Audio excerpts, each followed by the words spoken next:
that what contributed to his success is how controversial he was when he came out. Part of what he did was purposely spark controversy because he could get away with it. Well, what's going on in Minnesota?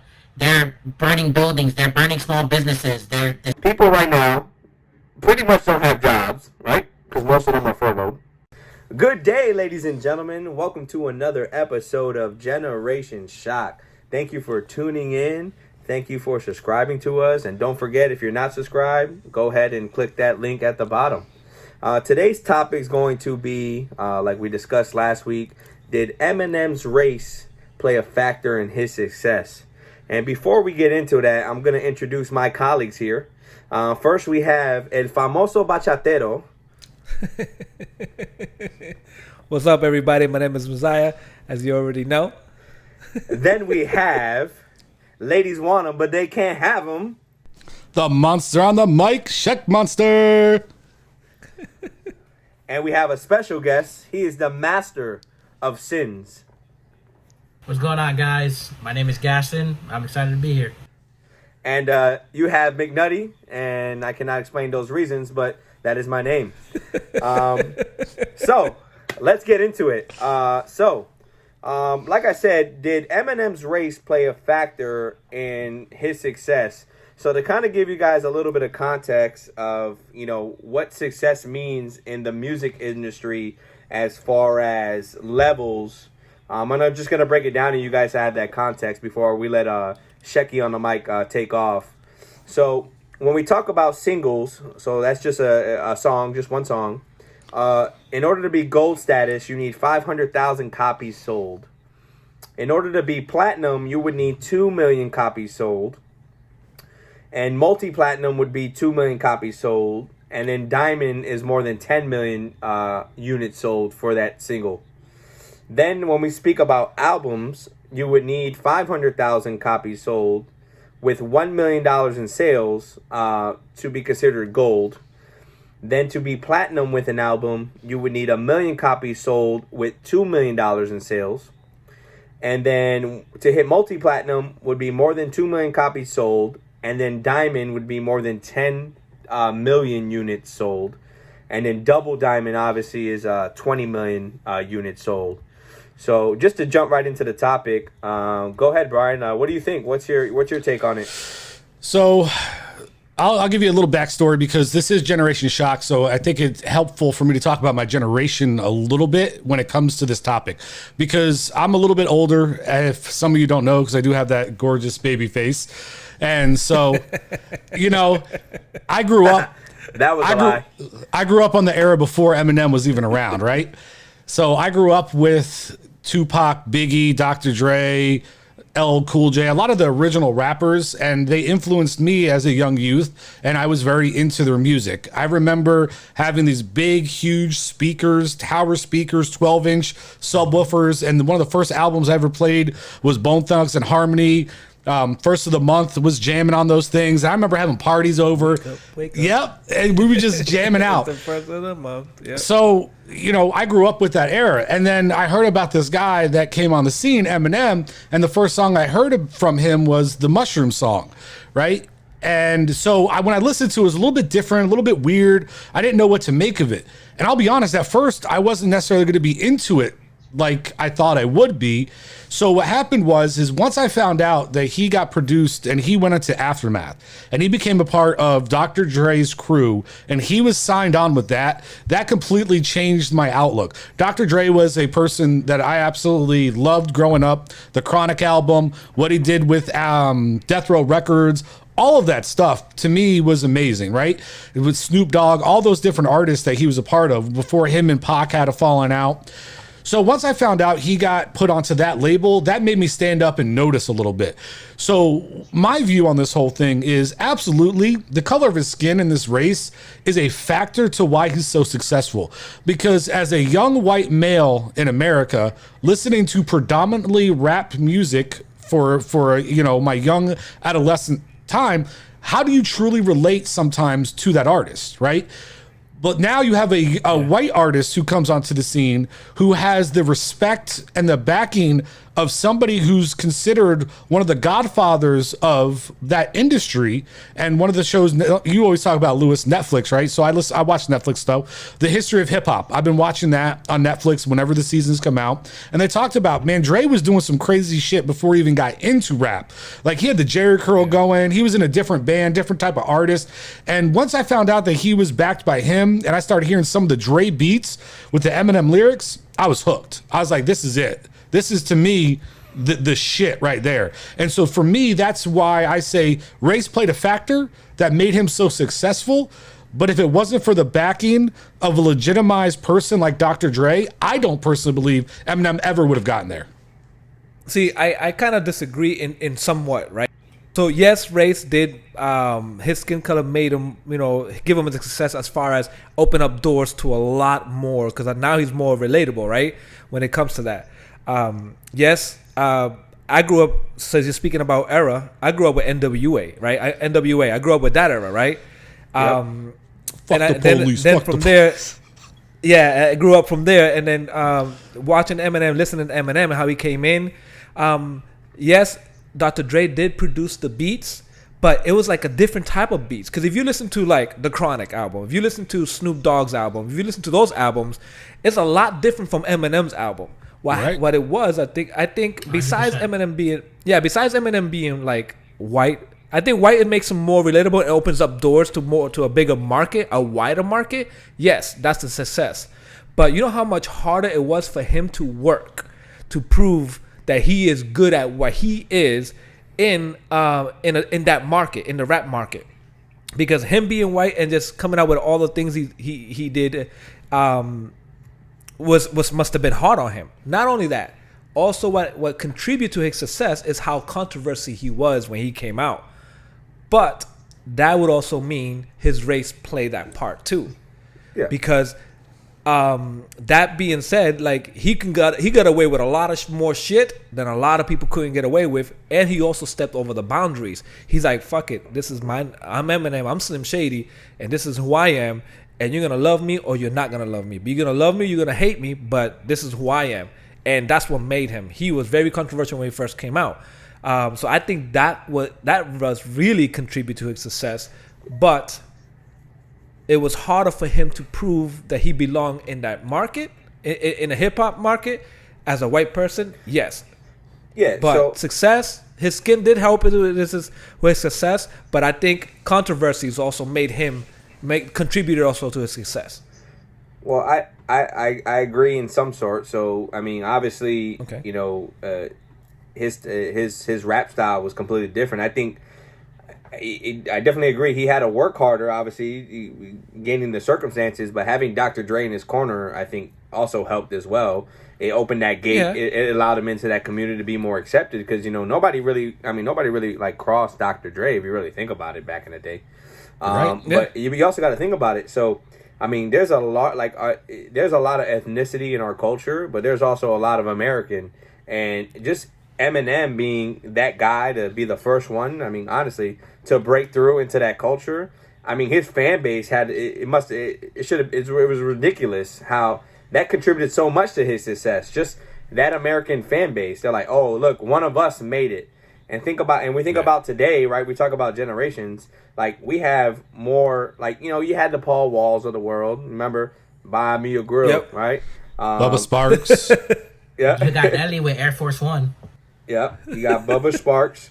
And then now you're throwing it. Now you got MGK now, right? But before them, you had Beastie Boys. Correct. But that's true. They were different. And I want Nelson to finish, but remember, they were never considered rap, unfortunately, because of the style, what they did. But you're right, they were rap artists, but nobody gave them the credit. Of their skin. No, it was. But they. Go ahead, Nelson. I'll come back to it. No, go ahead, Brian. Go ahead. No, I'll go in after because you, it's what Gaston said though. It was a different beat. It was a different style. There wasn't a true rap feel to it. They were rapping to rock music. They were doing a different. They made up their own style that they realized because they were smart. We're three Jewish guys coming out of the Jersey area. We're not going to make it rapping if we try to rap on some beats exactly. So we're gonna make it fit us, and we're gonna make it relatable to us. And they were huge, right? But they're never considered rappers, right? Like not like Eminem is. They didn't have a movie called 8 Mile to talk about their life and what. But that's what where they I say went the through. race, the color of his skin made that movie. Yeah. No, Well, it did. Gaston, what do you think? When it comes to Eminem, his success comes from the topics that he was rapping about. Because if you remember, it's either like the Marshall Mathers LP or the Slim Shady LP.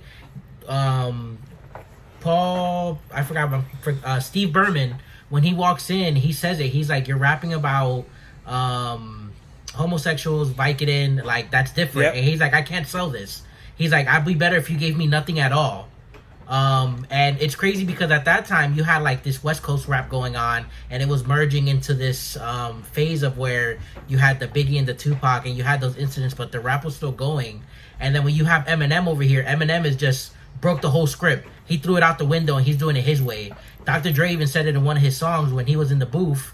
He had this big yellow jacket, and everybody was like, "Who is this guy?" He's like, "No, give him a chance," and that's what gave him that rise to partner with Dr. Dre was that chance. But you make a great point there, and I think this is what Lewis is trying to bring up. But even though we kind of have different views, and I think Gaston hit the nail on the head, his skin. Messiah. No, nobody calls me Sheck Monster. Like, listen, it goes both ways there, buddy. Okay, you guys keep over here throwing code names, right? Don't let the people know who I am yet. But I think what it is this: you have to admit this, because if I rank my rappers, Eminem is absolutely one of the greatest rappers ever. Okay, without a doubt. The way he spits, what he can do, and one of the songs that I always go back to prove my point when we want to talk about who's one of the greatest rappers out there. Usually, and maybe I'm wrong, Messiah, you'll know better than anybody. The last person to rap on an album or sing on an album is usually considered the best, right? Normally. It also depends on how they cut the deal together. Okay, he could be the person that start the album. Okay, but if you guys remember the track, you guys remember the song "Forever," right? Where you had Drake, Kanye, Lil Wayne, and Eminem. And in my personal opinion, I love all those people, right? I've grown a huge appreciation for Kanye. Lil Wayne, I've watched him since he was 13 years old, when he was still with Juvenile back in the day, right? And Lil Wayne is, to me, one of the best rappers out there, too. Don't get me wrong. Eminem was the last verse on that song, and he blew them all out the damn water. His verse was so much better than all the rest. It was mind-blowing how much better he exceeded them in his ability. So what Gaston said's right. You can only get so far by your skin color in that industry. If you don't have the ability, go ahead. No, but he had to earn his respect to be in those tracks. Yes, but you're gonna tell. But my point is, because think about this: if he wasn't good, Brian, if he wasn't good, monster, they wouldn't put him on that track. Yes, but my point is this: that was years later. My point is this: there's no way, in my opinion, it's only mine. There's no way he would have ever gotten respect at any point of his career if he didn't have somebody like Dr. Dre backing him up. Because the Paul Walls, the Bubba Sparks, all these other guys who were great rappers, in my opinion, that were white rappers, never had somebody to the clout of a Dr. Dre, who's a godfather of hip hop, a godfather of rap, to be in their corner to say, wait, you can't just diss him yet. You have to listen to him first. And then people said, wait, if Dre's willing to back him, maybe I should listen. Maybe Dre seen something on him that he didn't see on anybody else. You're right, and I agree. He saw, because Dre, if you're gonna put your name on somebody, he has the ability to be like, if I'm gonna put my name on this kid, he better be sick. And he must have heard him. It's like, yo, this guy is sick. Okay, so granted, we're not denying Eminem's ability to rap, right? So I mean, I just looked real quick, top 10 rappers. He's on there, and I just clicked like 4 links, and he's on there. Eminem's on there. So his skill and his talent, I don't think is a debate here. So obviously, you know, he's earned a respect, right, from the African American community and other culture communities as well. But when we're talking about success, right, let's just say if there was no American people listening to his music, would he be as successful? Well, I disagree with the American part. It's the but 100%. No, here's the thing. Oh, white. Sorry. There you go. You have to talk about race because exactly. There's a difference. Yeah. But no, I don't think he would be I hate to say it like this. You see, if he was an African American rapper, he would it's not taking him for being one of the best of all time. but he would not be as successful as he is today. Well, what helped also Eminem was, again, the controversy. He couldn't be an African American saying the things he was saying and get away with it. Correct. But being white right and there. saying what he was saying, But you he know would what else? get away You with know it. what else really boosted him? Well, he didn't get away with it because technically he created controversy. But could you imagine if it was the other way around? Oh, you're right. And you know what else helped him that people don't think about? And this is where we talk about generations, because I don't know if Nelson or Gaston even know what I'm talking about. Have you guys ever heard of TRL? Yes. Okay. Total Request That was a- Live. What yes, the? it's the greatest On show ever, MTV? bro. Okay, well, I don't know. Carson Daly, Remember- baby. Okay, my bad, my MTV bad. Cribs, bro. What you My want, bad. bro? So, all right, my Ride. bad, my bad. But Cribs. remember, you like, remember Pimp My Ride? yeah. But when we're talking about that stuff, right? He dominated. Yeah, but that's not that old. It's old Okay. enough. It's old enough. TRL Yeah, no, bro. They Dude, don't do it remember, anymore. MTV doesn't do music anymore for the most part. Like They don't. exactly. MTV stopped doing music Listen, in the 90s. I remember when no, it was later than that. It was because Eminem was on music, was on TRL. But I Yeah. remember hanging out with my boys when we were young, right? And we're chilling and we're waiting for that new video to drop. Like we waited up till 1 a.m. for the new Bold Thugs and Harmony Crossroad video to come out. Like that was what you did back then, right? And what I'm saying is I think that it's also about timing, right?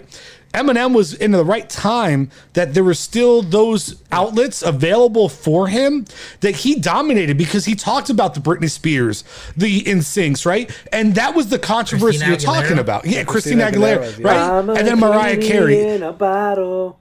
Like he talked about all that stuff. He was on TRL, but here's the credit I give to Dre, right? You guys ever see the music video he did where Dr. Dre's dressed as Batman with the Batman cup, Nelson over there. Shout out to without you. me? And Eminem's Hold on, dressed hold as on, hold on. Robin. There we go. There you go. Right? Tied in a little bit. It's like you guys called it out together. You know, but that's what I'm saying. That video where Dr. Dre's dressing up as Batman in a silly video with this silly white boy gave him legitimacy that he's not going to get by himself. That's my opinion. So, Yeah, you're right. Remember this song? But Nowadays, everybody want to talk, but they got something to say. When nothing comes out, when cut they it need off. to That's live. 10 Live, seconds. just 10 seconds. Sorry. push. We can't be, copyright issues and shit, Oh, my bad, my bad. we just gotta stay under 30 seconds, bro. Oh, okay, 30 seconds. okay. They're gonna be like, who sang that song? Hey, man, And I you're always like, talk good, to, let him sing I it. always used to say everybody forgot about Shaq. Come on. Will the real Shaq monster please stand up? It's accurate. I mean, we can. Well, you decided to move to Jersey, not us. Hey, whoa. Yeah. But that's just what I- do. So, Gaston, give me more on that opinion. You're looking like a it's- pilot. With the headset on. Bravo Is the Niner, runway Bravo clear? Is the Niner. runway clear? We're about to approach uncharted territory. Landing gear is landing. down. 100%. It comes down. I believe it does come down to his race because if he would have, if he would have been black and made the song with the real Slim Shady, Please Stand Up, it would have not had that same feeling it did because it would have looked like a bunch of Cisco's if he would have kept it at that same format. Just a bunch of Cisco's Okay. in the same going to the video, but Eminem, like you said, But you know earlier, why he came up with that song, though, right? because everybody was trash talking him. Nobody gave him a shot. Well, it ain't just that. Is there was after that a lot of white rappers came out Correct. after he came out. Correct. So he's like, "Yo, will Trying the to real copy Slim him. Shady please stand up?" So that's why in the MTV Awards he had a crowd of Yeah. white boys. Oh, I with the remember same hair that. I color. used to love With those the- shows. Oh my The goodness. Beach Blonde. Yes. So he rose from that, and that was a lot of his music came from that. But another thing to incorporate that made his albums great and his music was he started using a lot of skits. You would listen to 3 songs and you would enter a skit, and the skit would be either about the previous album, future album, or anything like that, or it'll follow into the next song. For example, the Steve Berman skit would go into Without Me, and it would start right off rip, right going from there. And Yeah, a but lot that's of also it- old hip hop too. But go ahead. Yeah, that's true. That is very valid. But with Eminem, it was like his skits were the corporations trash talking him, telling him like, Yep. you can't do this, you can't do this, you can't do that, and he's like, yeah, whatever, I don't care. And then now you have The Way I Am just popping off. You have Without Me, all these great songs, and it does. I believe it does have to do with skin color because nobody else could have done what he did. in that era and been a different skin color. Let's put it like this. Eminem himself says in his music, his skin color influenced his popularity. He says it. Of course. He says, there was a song, he says, if I was black, I would have sold half of that. Like, I mean, if him himself admits that race has a part of it, then I think we would all want to think that then that's the case. Because listen, if you're a white kid growing up, and I guess I'm the only true, like, white looking kid in here, but when you're a white kid growing up, and if you go to the record store with your parents, because I know a lot of you don't understand, when I grew up, I couldn't download music, right? And then, you started to be able to, because I didn't grow up with a computer, right? And then once I got a computer, there was that thing, I forget what it's even called, that you download torrents off of music-wise. Napster, there you go, thank you. LimeWare, right? So you try to legally download music, but you just have to go to a record store. Those are those things with music in the store, right? It's like a Blockbuster for music. And when you walk up to your parent and you say, hey, can I buy this album? And they see a white person on it, they're more inclined to let you buy that album than that black guy on it, right? Because they don't know what the hell you're about to listen to. And then once they hear it, they're like, oh no, okay, well now you're but you know what I mean? When they hear him killing his girlfriend and throwing him in the trunk. Oh my goodness. Stan, one of the greatest songs ever. But so just a quick thing to add here. So I was just browsing, and it said, like, somebody agrees to go about, like, his race played a part, but also, like, his ability. So this one person put, he constantly deals with subjects that other rappers choose not to communicate about. Is what somebody said, Well, depending on what the topic is, because the history of rap has always been what's happening in the ghettos, what's happening in the hood, what's happening in their communities, and that was one way of them expressing themselves. So Eminem was able to tackle other topics. Him being, he also grew up white trailer, right? White trailer trash. He grew up in that, so he was discussing his era, his area, how he grew up. And then now as he got older, he started talking on more topics and all that. Well, the one thing I got to give Lewis credit for is this. Lewis said he created controversy, and you're right, because here's the thing I forget sometimes. He created controversy even if he didn't believe in it fully. So we're talking about Lewis over here, him saying all these things about, and I'm trying to use politically correct terms because this is the one thing when we're talking about errors, you were related to say a lot of different things back then than you are now. So when you talk about a homosexual community, for instance, right? He used a lot of words, a lot of slang that today would never be allowed on the radio, first of all, right? It was very offensive. But in order for him to prove everybody wrong, he had the MTV Awards where he's playing his Stan song, and who comes turning down the stage but Elton John, somebody who's known to be an open homosexual, doing a song on stage with him as they hug at the end. Part of it was the Slim Shady persona because he knew it's going to sell records. And you're right, Lewis, because you said that was part of what he did. He sparked controversy where other people couldn't get away with it. Messiah sparked those controversies. We're gonna start saying last names if you keep going, right? Brian. That's it. Hey, see, you just did it. But no, you're absolutely right, because you brought that up earlier. Part of what he did was purposely spark controversy because he could get away with it. Because you're right, if an African American rapper talked about homosexuality the way he did, he probably would have been destroyed. That wasn't a comedian. Correct. You're right. Yeah. Well, I'm talking about artists as in music. Yeah, right. So you make a very valid point that way. And then he went and just shot everybody in the face by saying, haha, look at me. I'm out here with Elton John. And think about it. Like, we're talking about generations. I mean, we didn't have the technology. I mean, we had technology, but we don't have the technology we have today like we did back in the day. I mean, think about it. I mean, Lewis, you can kind of speak on it. Like, how were you selling your CDs, bro? Messiah. That was me. That's on me. I'm not the only one. I'm not the only one. Let's rewind that. Yeah. So, Messiah, how did you sell your CDs back in the day? Well, on a stone tablet. For those that don't know, or maybe they do, I used to do music. Yeah. So we used to. I used to do music, and I used to travel doing music. I was in a band. It was Latin music. It was bachata. I used to do that. Yeah, that was my career before. I did what everybody out there wanted to do. and they know how, and I know how hard it is to get out there. So those guys that you see out there, they're already successful, but there's a lot of grind. So to answer the question, we used to sell CDs in every concert that we did. We'll send out to make copies of CDs. We'll have brown boxes full of CDs and covers and all that. And then every time we did a show, it could be a Latin festival, it could be a street festival, and we would sell the CDs right off our trunks. After we finished performing, we used to always say, if you guys want to buy CDs, we're going to be on this side. So we used to point people, used to run that side. So that's how we sold CDs. You know a great thing about what you're saying? And that was a lot different. It was a different hustle. Yeah. Well, that's the thing. What you're talking about is a great point, because watching the show, The History of Hip Hop, that's how hip hop started originally, was people selling albums or singles out of trunks and stuff, just like you're talking about, right? And then somebody came out, and I forget exactly what happened, but they tried to put the kibosh on that whole thing and end it. But what you're talking about is absolutely 100% true. It wasn't just like that was the mode that people, and there was people that became stupid successful over just selling shit out of a trunk. KRS-One is one of them. Yes. Yeah, KRS-One is Dude, one of them. mixtape DJs used to do that shit all the time. Like, you're right, and that's a great point that you bring up. That was the era of the bootleg, baby. Yes. People don't know what that is. Yeah, you're right. Yeah. They think there's something wrong with your Dominican leg. Republic. Yo, we're like, you ain't successful until they start bootlegging your shit in Dominican Republic. We're like, we found out they was bootlegging our album. Like, we got to do a tour over there, and we did a tour over there, bro. That's what we did, bro.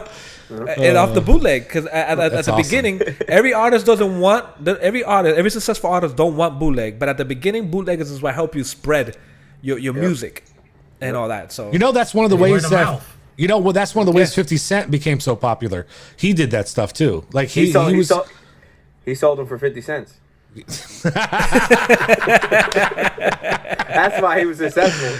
Oh my goodness! Get out of here. He got vitamin water. He's No, he got that. No, he got the He's clout of that white from boy. on top of a building. He got that white 10% boy clout, equity. man. Eminem backed him, and he went everywhere from there. You get 10% Eminem. equity, right. bro. Got him like 100 mil after everything. 100 mil off that 4 deal. million. I think it was 400 million. No. But after everything, he got close to 100, like a little bit more than 100 million. That's crazy. I'll be honest. I don't know if I would have liked, just like I didn't know if I would like Eminem if it wasn't for Dr. Dre. I don't know if I would have been a 50 Cent fan if it wasn't for Eminem. I don't know if I would have been a Game fan, right, if it wasn't for his connection with Dre. Because once he lost that connection with Dre, I stopped listening to him. Right? Like there's certain influences of artists that you're just obsessed with that make you want to listen to other artists. Yeah, but here's the question, and I should have done this research. Did Dr. Dre produce every track in Eminem's album? I'll find out right now. But even if he I don't didn't, think he produced every track. but understand he was under his the label. beginning stuff I know he did. He was under his label. It was the Aftermath after that. label. Yeah, of course, Until of he course. got big enough. But still, just the fact that he was in a video with him, that he was on a song with Yeah, him, of course. that's all it took. You don't need. And once He you was doing find what he we was call the signed, ditty. he even says it in an. I wish I had the lyrics up. He was nothing until he was signed by Dre. He says it in his songs. Well, Dr. Dre also helped Snoop Dogg write better like commercial songs. Actually write a song, because Snoop Dogg used to just write bars and that's it. Never wrote a hook. So he never knew until Dr. Dre sat him down like, this is how you write. This is how you do it. If He you broke haven't down. watched The History of Hip Hop, go watch it, because the best part of it was when I learned about Dr. Dre. And if you watch the music that he did before hip hop, you will blow your damn mind. When he's in his Jerry curls and this disco-like music, you don't realize how old Dre is, right? First of all, he has been around since before the shit popped off. And he's literally in with this band before NWA, right? And he's literally in these like disco suits doing this disco flavor music, like making records and stuff, doing that. Dr. Dre's been so adaptful, been able to change with the times, and he's been has so much foresight to be able to say, listen, I went to Aftermath, or I went to Death Row because I knew that would up my career, but he got out of Death Row before he knew Suge Knight was going to tank that shit, right? Like he got out of all that. I got it here. You ready? Yeah. So, and this is not a full list that it says, but so in '98, Dre produced "My Name Is." These are the name of the songs, by the way. Eminem, so songs "My Name Is," also "Guilty Conscious" and "Role Model." Three big songs. Yep, and then also and the other song was called "If I Get Locked Up Tonight." And then in '99, he produced "Bad Guys Always Die," along with "The Watcher," "What's the Difference," and "Forgot About Dre." Two songs that were huge. The only one. Yeah, the only one that was huge there was "Forget About Dre." No, the other one was too. No, What's the Difference was really good. Fucking that had huge. Exhibit, that had Dr. Dre. That was and then huge. that had Eminem. Thank you. Get him, Gaston. Get Don't him. tell me that. Don't tell me you get him, haven't. Gaston. That means I haven't heard that one. Okay, hold come on. on. I'm gonna keep going. So in 2000, the songs "Kill You," "Who Knew," "Remember Me," "I'm Back," Yeah. "Bitch Please" too, and the real Slim Shady that he produced. There's one Lewis Indeed. talked about. There you go. Kill You, right there. That song "Kill You" was literally all about what was going on between him and Kim from beginning to end. And like it just spanned controversy, and it went, and it was successful. Yep. Yeah. In 2001, "Ain't Nothing But Music," "Fight Music," and "Revelation." Fight Music was the big one. Okay. Yep. In 2002, it was "Business," "Say What You Say," "My Dad's Gone Crazy." All three huge. All three. Freaking huge songs okay. then. 2003 was "Shit Hits the Fan," like it is this year, and we'll get into that. 2020. Yeah. That's next. The other one, 2004, "American Psycho 2," "Evil Deeds," "Never Enough," Evil Deeds. Evil Deeds Ma- is sick. "Mosh," "Rain Man," "Big Weenie," "Just Lose It," "Ass Like." Mosh was also Just Lose It, Mosh. Like Evil a Toy Deeds. Soldier was on that album too. Ass Like That," and "Encore" Fuck. was in 2004. Crazy. That whole album fire. Yep. 2009, this is the whole, like, pretty much the whole album, I think. 3 a.m., "My Mom," "Insane," "Bagpipes from Baghdad," "Hello," "Tanya," "Same Hold Song on. and Dance." But if I'm not mistaken, the reason he produced most of that album was that's when he was either on his way to rehab or just got out of rehab. 3 a.m. Yeah. was that album that he was heavy. Relapse. Yeah, like heavy on that shit. And the one about Yeah, his that- mom, that the is one with his Relapse. mom That was is him Relapse. That- apologizing to his mom. Yeah, That's the like he album was Relapse heavy. right there. That's Yeah. the album Relapse 2009. He was heavy on those drugs. And then 2009, the Relapse Refill, he produced "Hell Breaks Loose," "Buffalo Bill," "Taking My Ball," "Drop the Bomb on Them," and "Music." In 2010 was called "The Recovery," Yep. and he produced "So Bad" and "Riders." In 2011, Yeah. he did "I Need a Doctor." Why sound Boston when I said that? That was weird. All right. "I Need a You're Doctor." from down the block, bro. Down the block. Lewis, you got to get your Patriots shit out of my mind. That's what it is. All right, so we have a time limit, and we don't have a whole lot of time left. So I want to go ahead and make Yeah, the we got about- transition. Okay. We should have some good. So But first, I do want to make the transition. I'm So- gonna hit Okay. that transition. So Okay, go ahead then. I'll let Obviously, you I do just said shit. I just said shit hits the fan, and obviously, this year hasn't, unfortunately, been kind to us. And we want to talk about current events and the protesting, the rioting, and the looting. So I'm gonna just start it off. Let's go with Gaston there. Master of Sins. So he's new to the show. What's your point of view on it? When it comes to all the protesting, I'm a firm believer that protesting is important. However, what I don't support is aggressive protesting. If people are out here and they're messing with the cops that are making barricades, if they're in their faces, that's asking for something bad to happen. And that's where we missed a part of protesting. When you go and you march down, for example, by my home at downtown Kissimmee, they were marching. So that's something amazing. They're marching. They're talking about all lives matters, Black Lives Matters. That's important. That shows a union of the entire Kissimmee area built together. Not only that, but you have police that were standing against what was going on, and they were working together. That is proper protesting. Now, what you have that's going on was going on in Minnesota They're burning buildings. They're burning small businesses. They're destroying everything. They're going into targets. Like, what is that? What is that doing? That's doing nothing but giving your cause and your meaning a negative debut, a negative view to everybody else who's not from that area. And that honestly will break that person's heart, what they're trying to protest against, from what I feel, because if a person dies from police brutality, what does attacking a Target have to do with anything? What does attacking a small business by a black owner have to do with anything? What does rioting in the streets have to do with protesting? It's just causing more problems, and then now those problems have to be handled by any means necessary because we have to reestablish, normal life. And what do you do at that point? So Well, here's a question for you. Very well said, I want to say, though. Very well said. Go ahead. Go ahead, Nelson. Go ahead. No. So I was just gonna ignite this fire right now, and this is what I've been, talking about, in these weeks. So, and you guys will chime in. I'm just gonna throw this out there. The people that are currently, feeling these emotions and expressing them. I mean, we got to think about this as well. There's different point of views. There's different aspects. We don't understand how people feel. Now, granted, my line of sight is, I don't see why we're burning down Targets and burning down small businesses and hurting our communities. You get what I'm saying? That's just my point of view, But what I'm saying is, we got to think about people right now. Pretty much don't have jobs, right? Because most of them are furloughed. Some of them are just either economy. Yep.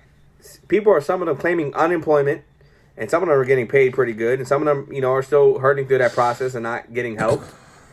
And then, what do they got to do? They got nothing to do right now. We got COVID-19 that's making you stay at home. And, are those playing factors? What do you guys think? Are those playing factors into people doing just say, fuck it. We're just going to do what we got to do, So let me jump in real quick. I know, Louis, you want to go. So I know Messiah.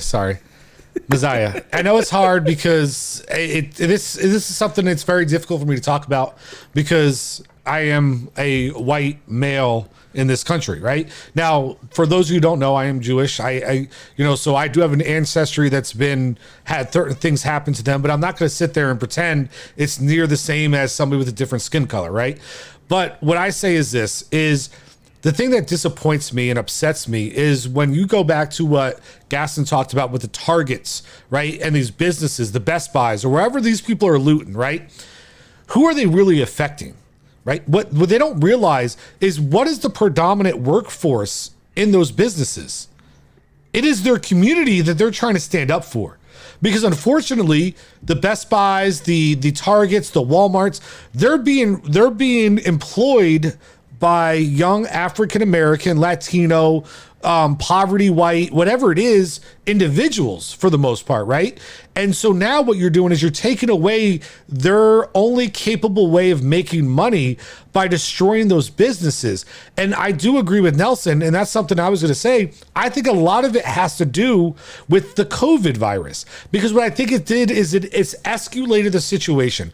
Now, do I think that there would still be protests without COVID? Absolutely, 100%. But what I think sometimes is that because people have been quarantined in their homes, we have a higher number of unemployment. People are taking advantage of an opportunity to, number one, get out of their house, right? To be around other people, right? So people who maybe wouldn't have went to a protest or like, screw that, man. This is a way I can get out of the house. I can go do something. And then you got those people who are have been let down by the government, let down by society because they're out of jobs. They're not getting the unemployment that Nelson's talking about. So they're like, screw it. I'm going to take what's mine. And that's what I worry about. And there's a lot of great protests going around this country that I support. But when we start getting violent, that's just where, and we start vandalism. Well, I just don't agree. Okay, let me ask you this, and I'm gonna look at it from a different perspective. What is it gonna take, right? What is it gonna take for this country to acknowledge what's been happening? It's been happening, right? And I'm not with the looting. I'm not with all that, but maybe the cost of putting that city together back will get them to say, what the fuck, man? We can't let this happen because they're gonna destroy. This city's gonna be destroyed. I got a real quick statement. You know what the problem is? It's the president. I'm sorry. I know this is a touchy topic, but that's my point. I was gonna get into that it's because the president we have in office that fuels the fire. Leadership's supposed to play a role, but as far as what is it gonna take for somebody to listen and say, "Hey, enough is enough." If you, and again, I said it already earlier. I'm not with them looting. I'm not. Some people are just being opportunists because they're just taking advantage of the situation. But what is it gonna take for somebody to say, "Hey, we need to fix this process"? Yes, the system is broken. The system's been trying to be fixed. But before this one, there was other ones, right? And the one before this one, they try to cover that one up. So let's say the 16 shots, the one in Chicago, they try to cover that. Nobody was talking about that until it was this. They try to cover up and hide that, right? So that's a broken system, right? Now this one happens over a fake $20 bill. Check this out: a fake $20 bill that the guy at the store reported that he thinks the guy was that he was George Floyd. That George Floyd was had a fake $20 bill, and then it led to his death over like that. Or it could have been like, hey, just let me see the $20 bill, or whatever, right? But it led to his death, right? And then it had to ignite. Enough is enough, right? Well, let me ask you this: but would have it's happened gonna under take Obama? A recovery, though. It's going to take a recovery. Hold on, give me 1 second. It's going to take a recovery. The cost of the recovery of the city to wake people up, because they're going to say, hey, we need to fix this, because they're going to. It's not just people are going to destroy the city. That won't do it. The process, and I get it. The due process has to go through that. And I'm not with the looting, and I'm not with any of that. But maybe this, because I was alive when Rodney King got a beatdown, and it was only in LA, right? Now, what has changed? Social media. The media spreads all over, right? So everything spreads all over. Now you have from state to state doing protesting, and yes, media plays a big role, and the media is always going to say, question. "Yeah, we just." Yeah, but 1 second. Media is always going to say, we're just reporting. Yeah, if you're just reporting, how come the good protesting doesn't get reported, but when they're looting gets reported all the time? Would this What are you reporting? What are you reporting? Would this have happened under Obama? That's all I want to know. That's my only question. What? Would this have happened under Obama? Yes, there's things that happened under Obama. No, hold on. Not to the scale that this would. Why? Because of what you said. You asked because what you said, it's about the government and who's in power and how they react to the incidents that have happened. When they see the government has compassion for the man who was murdered, and they feel, of course, that's what I'm saying. I'm with you on that. That's all I was saying. That's what adds fuel to the fire. We have a president, a leader of the country saying, hey, if they start looting, we start shooting. That's what I'm saying. That's what fuel to the fire. Yes, and that's the difference. What are you saying to people? There you go. Right? That's what I'm saying. The difference. What are you saying to people? Good. Yes, that we have a leadership that's out there that doesn't care, and he keeps throwing flame to the fire. He keeps throwing oil, gas to the fire. Right? He keeps doing that. But on top of that, you have so many different Trayvon, Zimmerman, got away with it. They're trying to get these guys away with it. You hear what the prosecutor's saying? So at what point do you does the system say he was suffocating before he put his knee on his throat? Yeah. Really? That's what you're gonna go with? Let me chime in here real quick. So go ahead. Going back to when you said I'm gonna just kind of cover everything back and forth. So I'm gonna go back a little bit. So when you said social media, and I think Will Smith said it best. He said racism hasn't ended; it's just being filmed. They just being filmed, exactly. That man dropped the mic, and that hit waves. Like, that thing was being retweeted like crazy. And I think, and going back to what Brian said, Barack Obama would have never said, if you start looting, we start shooting. That would have never happened. Absolutely not. And listen, and I'm going to shoot at Jeff because Jeff made fun of me walking out the door. If Jeff don't understand Twitter, there's no way that Trump understands Twitter. So I don't know how he tweets. He doesn't. Somebody's doing that. You see what Trump's son said? Oh, my gosh. Yeah. But to give in your point on that, social media plays a big role, right? It plays a big role. Yeah, so it does. Now, going back to this looting and stuff like that. So I kind of, I read some stuff. Apparently, that Target funded the police department. So I can see a reason there. I still don't agree with it. There's still no reason. You're still employing the community, and the people that are working there are still affected now without a job. I get it, but what I'm saying is, as a protester, as a rioter, that's gonna be my reason. You get what I'm saying? I get it, but that's the point. I don't agree with it. All protests, all riots, they're going to have their reason. None of them are valid. Now, if you're telling me you went to the corporate headquarters of Target and you vandalized that, okay, that's different. Well, or everybody did a big crowd and did a protest in the fronts of the headquarters. Yeah, then yes. But the local stores that are literally employing the young African American people, you're ruining their livelihood. So I give you a different example also, how media is always reporting, right? Media, all they do is report, right? And this is the reason why when I was young and I just hated watching the news because there's nothing good on it, right? Nothing positive, right? But what happened here in Kissimmee, downtown Kissimmee, it was a huge crowd because I seen the overhead of downtown Kissimmee by the police station and the huge crowd with police peaceful protesting. That never hit CNN. That never hit Fox. Nope. It hit local news, but that didn't hit it. You know why? Because nothing broke out. There was no looting. It's also not a major city. Yep.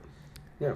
Well, it don't matter. It's Orlando had the good protests and just a few tear gases. That's it. Yeah. But there was nothing crazy. They went to the county's office in Kissimmee, and that got on the news. That's not going to hit CNN. It was on the news, but it's not going to hit CNN. And there was a huge crowd. No, you're right. But this is where social media plays a part, because if you retweet it, if you share it, if you like it, repost, social media will get that up there. That message out. That's the difference between of what's going on in the past and now. Could you imagine the 60s, right? Social media existed in the 60s.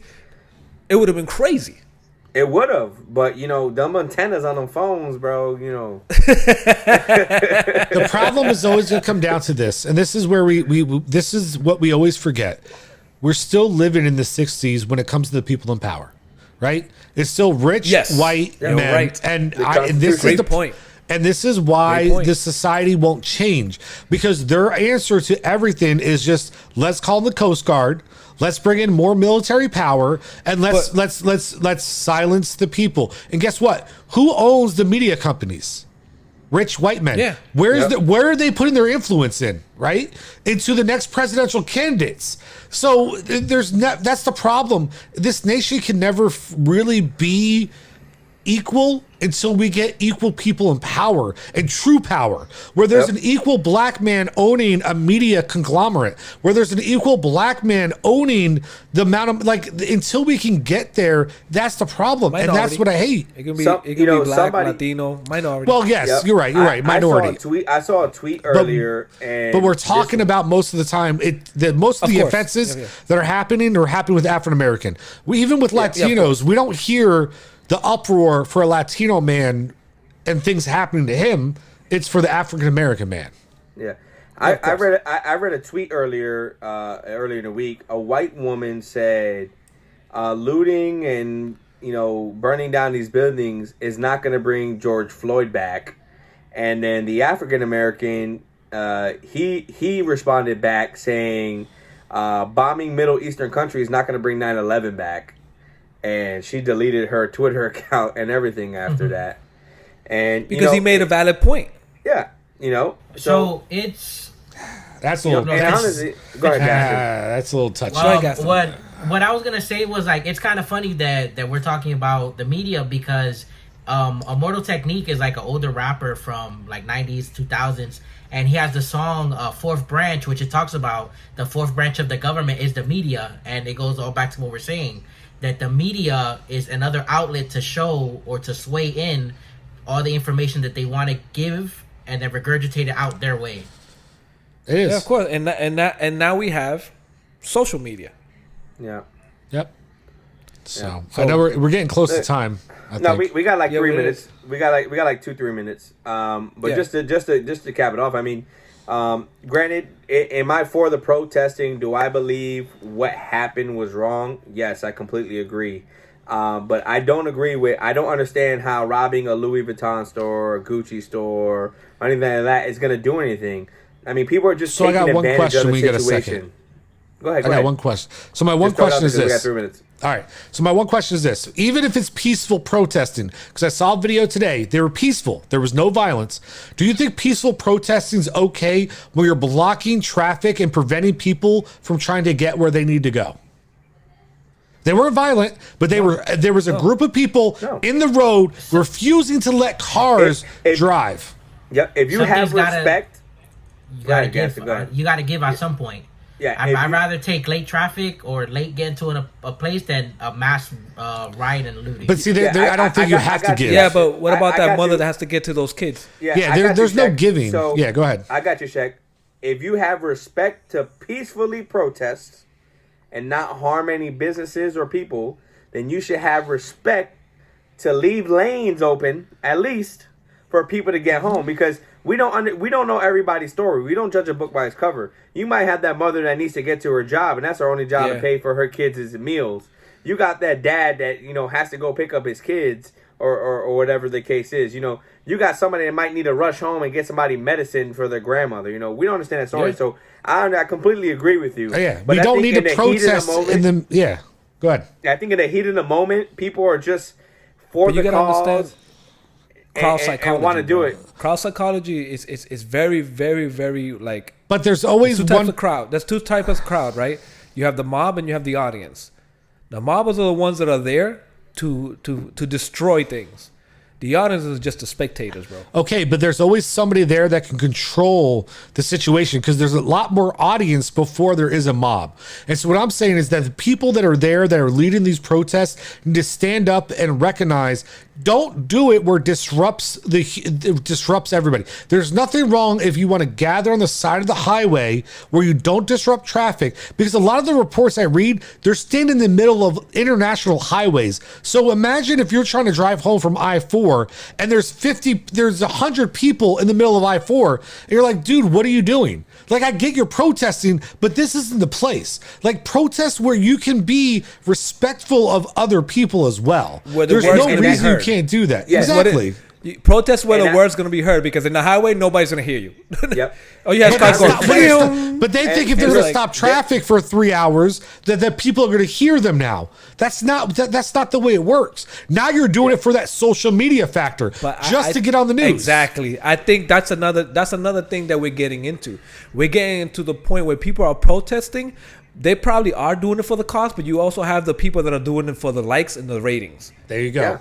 And that's dangerous. There you go. So we end this real quick. I mean, if you look at, I have TikTok, and I'm watching these videos, and these things are getting 20, 30, 40, 50,000 views quickly, because of the hashtag of what they're recording, And if you look at some videos, you see people taking pictures, and then when something extreme happens that's not even like peaceful, they're already to that. They're at the fight. They're at the throwing the gas. They're looking for that before anything else, and they want that news, because honestly, the news people pay people to give them content. Oh, so yes. if you got some good content, you're making some money right now. Oh, yes. How many videos do we see of phones? Yep, we're limited on time, so what. Obviously, this is a great topic. We're obviously, we believe in it. So we'll discuss what we're gonna do for next episode. But we might pick up where we left off a little bit and then head into another topic next episode. I know the episode. We should. I know I would like to talk about next episode, or I'm not saying we can't continue this. I want people to comment down below so we can continue this topic. So I want people to be able to write and tell us what they think, what they view, how they feel, because that will help us try to bring this into the next episode. But the one thing I do want to talk about besides that, and it's a little bit lighthearted, a little bit more fun, I want to talk about clothing. Over the years, there's been a drastic change in clothing. The different changes in clothing. Oh my goodness! You guys are killing Nelson, you know what? We need to save this man. You know what we forgot, Nelson? Nelson, you know what we forgot? We forgot the sneaker of the day. No, we didn't. Okay, we got 2 seconds. Let's get that. But guys, write about the clothing that you wore back in the day. You wear it today. Also, let us know what you thought about this topic. Subscribe, notifications, all the best. Nelson, it's on you. Yo, let me tell you and something. then with the Let me- sneaker, Nelson, hold go on. ahead. I will. I'm gonna end it with a sneaker, but hold on. I got two of my boys right here. They're about to tell me is Eminem a good rapper? Straight from the dead, Biggie and Tupac, baby. Oh my god! Oh I my can't with this man. goodness. No. Okay. I will say this: Yeah, they don't have an Eminem would pop. Biggie would be down, Pac wouldn't. That's my view. No, Pac be like no. Yeah. But real quick, Biggie would be cool with look, I'm gonna shout him out. Shout out to Alejandro because his sneaker game is crazy. You know, I got a decent sneaker game, but he got some exclusive Oh, he stuff. called you on the I know gram. did. He called you on the I gram. know- He was like, I know- yo, my kicks are better. He does. You know, listen, I had a phase where I went to guns and stopped with sneakers, so that's what happened. But you know, I got a decent game. Let's Today's go. sneaker of the day. Oh, the The Yeezys. the semi frozen yellow Hold on. Yeezys. Hold on. Is that 350s. the same color as the Baby Yoda over there on Mezzi's Yeah, no, I shoulder? think it is right It's here. No, Are those the Baby Yoda They- Jeezys? Yeezys? Those are the Baby Yoda Yeezys. Yeah. Oh. So that's what we got today. Let's go. 350s. You already know. So yeah, but shout out to Alejandro. He got a crazy sneaker game as well. Hopefully we get him on the show. Oh, that was a blooper. Hopefully we get him on the show and to show his kick game off. But ladies and gentlemen, thank you for tuning in. Please subscribe. Please follow. Let your friends know, and your friends, and your family, your mother, your father, your daughter, your sister. It doesn't matter what you got. Let them know. We got Shecky Sheck on the mic. We got Sheck Master Buster. Sims, and we got El Bachatero Famoso and McNutty. I still won't tell you. We out, baby. Let's go. We out, baby.